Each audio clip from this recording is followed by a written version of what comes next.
Over the past decade or so, anime has exploded in popularity here in the West. Pretty much everyone is familiar with anime, from a newborn baby to your old grandma who still calls the PlayStation 5 a Nintendo. But with all this newfound success, there comes a caveat, and it's the idea that Western culture is ruining anime, which is what I want to dive into in this video. Up until about 2010, anime was pretty niche. Sword Art Online and Attack on Titan started to break into that mainstream arena, followed later by My Hero Academia, Demon Slayer, and Jujutsu Kaisen. Side note, if you don't think My Hero made anime mainstream, go argue with a wall. The CEO of Toho himself said it. He said it also paved the way for other series like Jujutsu Kaisen, Frieren, and even showed the viability of anime movies, so that's pretty cool. I do remember the days when liking anime was weird and super frowned upon, but that's since changed, and honestly, you're weird if you don't get into anime, because then, now you're the social outsider. Is it great that more people are getting into anime? Absolutely, but as I talked about in a different video, there's also some serious issues with being mainstream because it brings in a lot of more people and it just makes it a lot harder to enjoy, you know what I mean? One of the biggest barriers to anime is the fact that it's in a different language, which means unless you know Japanese, you're reliant on localizers and translators, which wasn't an issue really until very recently. There are many such cases where localizers have come out and bragged about how they blatantly changed scripts because they A, didn't like the series to begin with, or B, wanted to fit their own political ideologies into it. Now, I don't really care to get political on the channel because that's not what we're here to talk about. We're here to talk about anime, but I feel like in the context of this conversation, it makes sense and we do kind of have to talk about it. I also really don't care what your political stance is. When you are a localizer, your job is to translate, not change. Yes, there are certain colloquialisms that'll need to change to make sense in a different cultural context, but interjecting your own politics just because you can doesn't make you a good localizer. From a Japanese standpoint, I can see the benefits of switching to AI for translations. Do I think it's ideal? Well, there's two scenarios there. Either A, you use the AI in tandem with localizers to get a more accurate translation faster, or B, you let the AI solely translate and cut out localizers entirely to have a more accurate translation.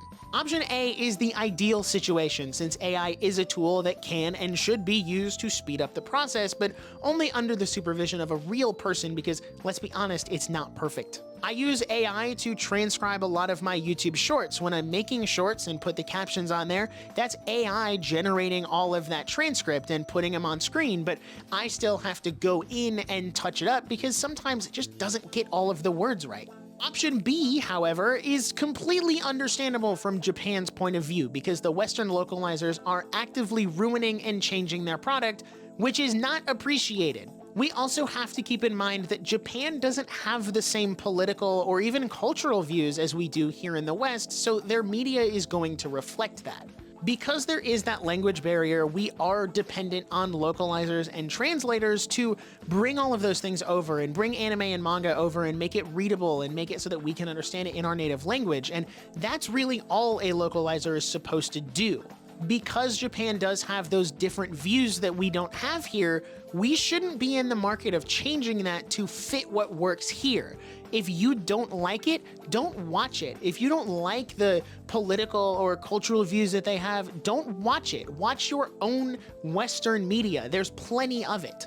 This is also an argument as to why people think we should gatekeep anime, because when you let more people in, that's how you end up with tourists and fake fans and all of the things that I've already talked about in another video. It's people who want to actively change anime to fit our society and our political and cultural views instead of just accepting it for what it is. Ultimately, at the end of the day, it is a product from another country. So, like I've said a bajillion times now, it's not always going to reflect what is active and what our society believes because it's a different country. They have their own things and we should respect them for that.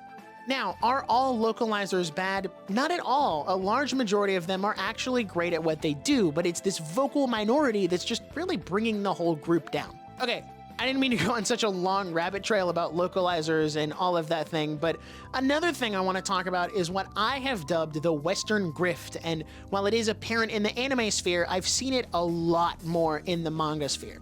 Every time I go into Books A Million, every time, without fail, I find a new Western IP slapped on the cover of a manga. Last time it was Batman and Superman and Beauty and the Beast. I've also seen this with Spider-Man, The Mandalorian, The Joker, Frozen, and so on and so forth. And the thing that frustrates me the most about that is that you can very clearly tell this is just big American companies jumping on the bandwagon of what's popular without realizing why it's popular and why their own products are failing. Manga, broadly speaking, sells a lot better than comics for a myriad of reasons, but I'd say probably the most popular one is that manga is far easier to get into, because if you really think about it, if I say I want to start reading Batman, there's like 30 different places to start with Batman. There's a bajillion different places to start with Iron Man, but if you want to start My Hero Academia, you say, yeah, go start with volume 1 and read till the end. It's that simple. There's also the aspect of the stories in manga being very fresh and unique and actually prioritizing good storytelling, like things should, and not just parroting political nonsense. A lot of comics have become, for lack of a better word, even though I think this word has no meaning, woke, in the sense of we have to push some kind of political ideology. We have to put this in there. We need to be inclusive. We need to do this. We need to do that. Whereas you look at the manga sphere and it's not about that at all. And this goes back to that cultural difference between the West and Japan, because Japan hasn't really gotten into all that, and honestly, they're kind of based for that. But at the end of the day, what they're trying to do with their media is tell a good story, and if you want to work a message in there, that's fine, but you have to work it into the story, not work the story around the message.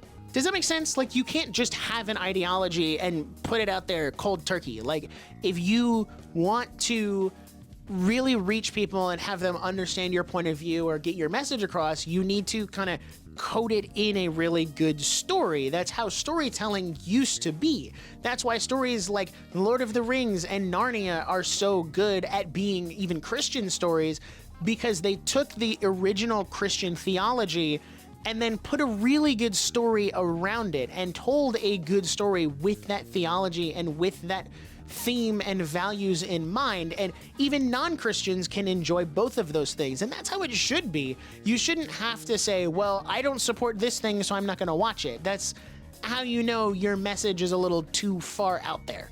And I think that's another reason why anime and manga has exploded in popularity, because in comparison to what we're putting out here in the West, anime is just kind of doing its own thing. Japan has always marched to the beat of their own drum, and they don't really care what's going on outside of that. And good for you. You really shouldn't care. It's not worth caring about. Anime focusing on its own thing, especially in comparison to Western media, as I've already talked about in a completely different video, a whole video on that, it's refreshing.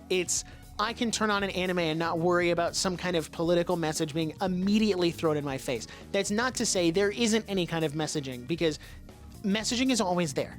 It's always there in every piece of media. It doesn't matter whether it's right, left, center, up, down, north, south, blue, green.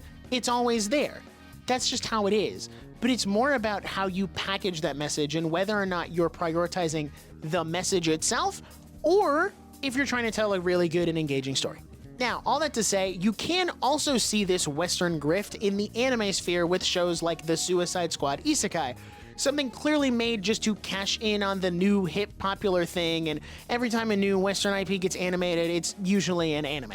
Now, there are obviously some exceptions to this Western grift. In the manga sphere, I actually don't have one, but in the anime sphere, I really enjoyed Star Wars Visions and Cyberpunk Edgerunners, since both of those shows allowed the creative people behind the anime to do what they do best. Those shows kind of morphed themselves into Japanese culture, and they let the Japanese creatives just make a series that they wanted to make with the permission to use the IP, and they turned out really solid. There's also shows I'd consider anime adjacent, like Avatar: The Last Airbender, Arcane, or even RWBY, that take a lot of inspiration from anime, be it in the storytelling style, the art style, or even just how they animate the fights, but that's something I'll dive into deeper in a future video.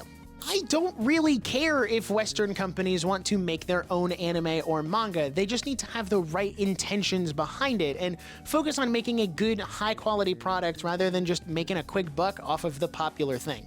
And that kind of is the one downside to our very capitalistic society.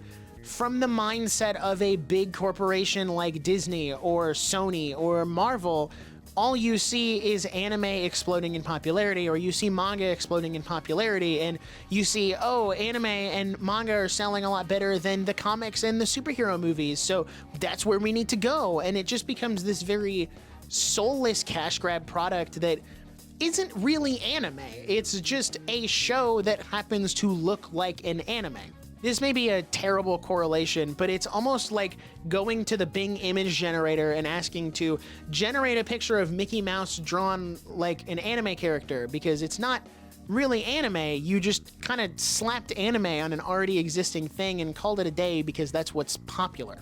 So yeah, those are my thoughts on how the West is poisoning anime and manga, but also feel free to sound off in the comments. Do you agree or think I'm totally off base here? While you're down there, you can feel free to subscribe and drop a like so I know that you like these more unscripted discussion type videos. I've been having a lot of fun with the few that I've made, and I do have a bunch more in my brain and, ones that I want to give a shot.